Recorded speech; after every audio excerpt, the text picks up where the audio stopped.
안녕하세요. 오늘 저희가 좀 깊이 파고들 자료는요. 실제 대법원 판결문입니다.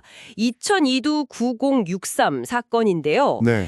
회사의 단체 협약도 있고 또 취업 규칙도 있는데 이게 해고 기준처럼 정말 중요한 내용이 서로 다를 때 특히 단체 협약이 근로자한테 좀 더 불리하게 바뀌었다면 과연 뭘 따라야 할까요?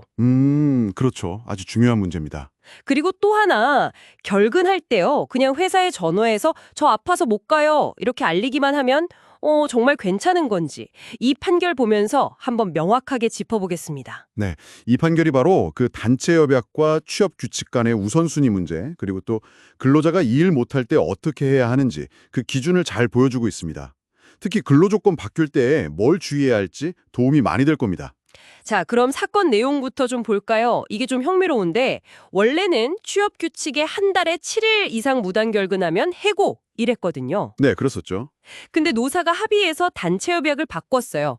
5일 이상 무단 결근하면 해고할 수 있다. 이렇게 기준을 더 강화한 거죠. 그렇죠. 기준이 더 엄격해진 겁니다. 근데 문제는 취업 규칙은 그대로 7일 기준이었다는 거예요.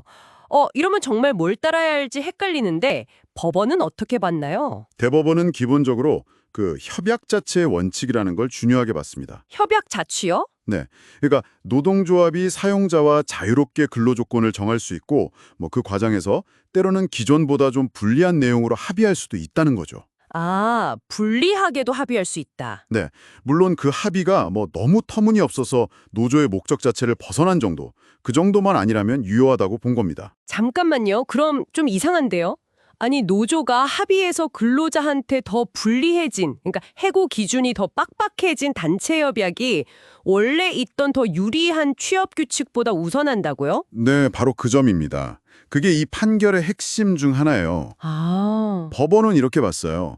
새롭게 바뀐 단체 협약 안에는 기존 취업 규칙 중에서 유리했던 조항, 그러니까 여기선 7일 기준이겠죠? 네네.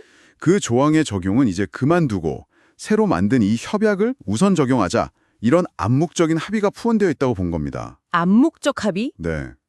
만약 그렇지 않다면 노사가 뭐하러 힘들게 단체 협약을 개정했겠냐, 그 목적을 달성할 수 없다는 거죠. 아하, 그렇군요. 그러니까 힘들게 바꾼 합의 내용을 존중해야 한다는 거네요. 맞습니다. 그래서 이 사건에서는 더 엄격해진 단체 협약, 즉 월 5일 이상 무단결근 시 해고 기준이 적용된다고 판단했습니다. 노사 합의의 무게를 상당히 인정한 거죠. 그렇군요. 노사 간의 그 합의 과정 자체를 중요하게 본 거네요. 알겠습니다. 자, 그럼 또 다른 쟁점. 결근 통보. 이건 어떤가요?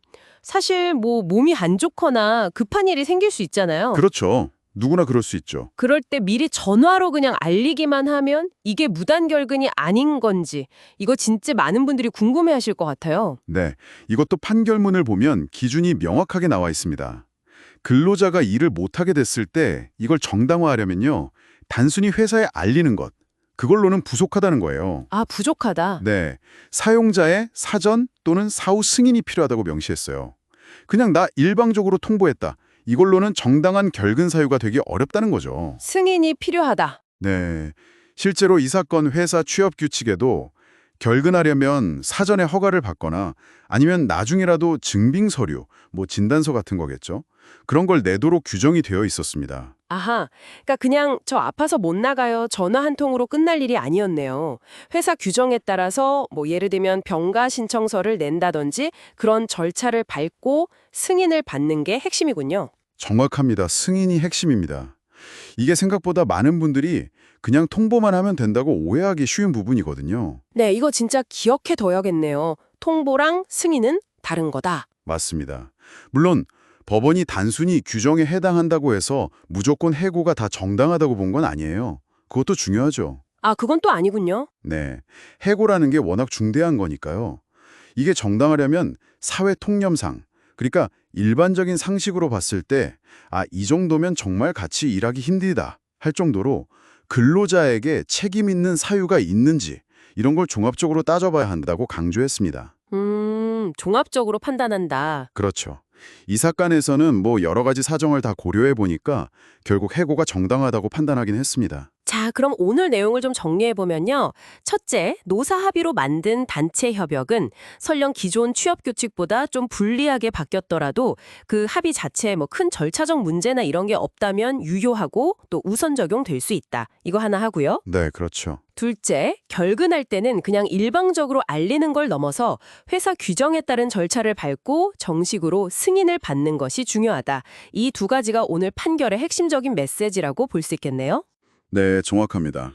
이 판결은 그 단체 협약이라는 노사 간 약속의 효력이 어디까지 미치는지, 그리고 근로자로서 지켜야 할 가장 기본적인 의무, 즉 근로 제공 의무를 어떻게 이행해야 하는지에 대한 법원의 기준을 아주 명확하게 보여주는 사례입니다.